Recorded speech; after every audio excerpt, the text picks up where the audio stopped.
Isn't it crazy that this was just a fun, fresh, silly idea stolen from a campy TV show that was already 30 years past relevance? You know, when you put it that way. It was a decoy. I can understand you're very upset. You've never seen me very upset. This tape will self-destruct in 5 seconds. Isn't it really quite something that by 1996 Tom Cruise had already achieved that level of aura within Hollywood where he could just be that effortlessly cool, smiling spy guy, talking about breaking into the CIA like it was no big thing, chicken wing. That saying wasn't even cool in 1996, was it? It's just, he had that level of aura. He already had a great action career behind him. Top Gun was 10 years old by the time this came out, which is crazy to me. And he's stayed at that level, that height of just absolute top guy in Hollywood since this came out. I wasn't born when this came out. This man's longevity. Mission Impossible starred Tom Cruise, Ving Rhames, Vanessa Redgrave, John Voight, Kristen Scott Thomas, Jean Reno. These films have always had banging casts. They're part of the... They're part of the IMF, a secret spy organization that does super secret cool spy shit, like wearing somebody else's face and just ripping it off at a key moment.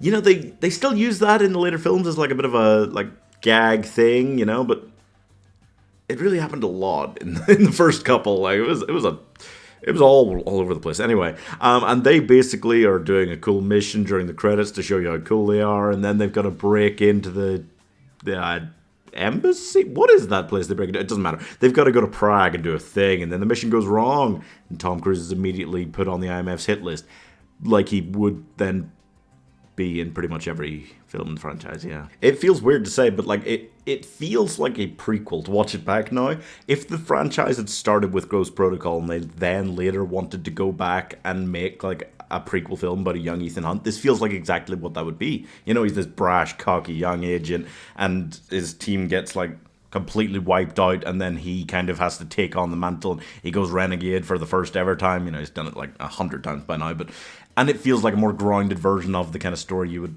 expect.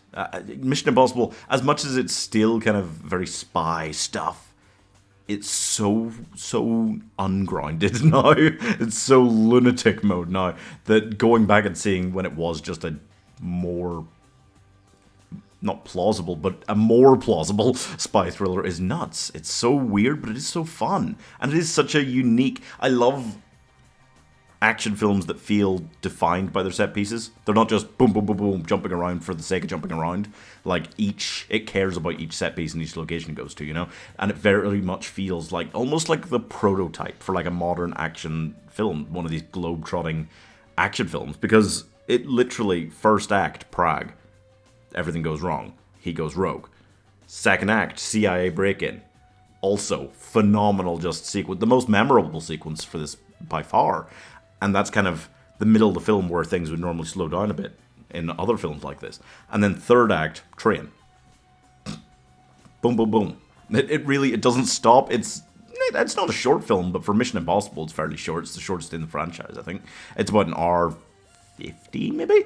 And it just feels like it just keeps moving for all that runtime. It feels like it's just bang, bang, bang, done. But I mean, it is also insane. You know, a lot of films of the franchise do use the face pull-off thing, but this one just overuses it. The hostile work conditions for the guy in the CIA who, you know, spills a drop of his drink in that room and an alarm goes off, like, it's pretty nuts. But as a film, it is solid. And as an opener to this, it is solid. And as something trying to revive a silly, campy, naughty, or 60s TV show, it does such a good job. And, you know, letting that become what it has from there is nuts. I do think the tension of Tom Cruise dropping into that room during the CIA break-in, like, that is just incredible. That shows what the franchise could be, even though I feel like the rest of the sequences in this just didn't match up, really, to what the franchise would go on to do after that. But it's classic. It's a bit of banter, solid enough, and every time I go to rewatch this franchise, I kind of think like, oh, gotta go through the first three. And then I start watching this one and I'm like, you know what, kind of a banger though. Yeah, kind of a banger.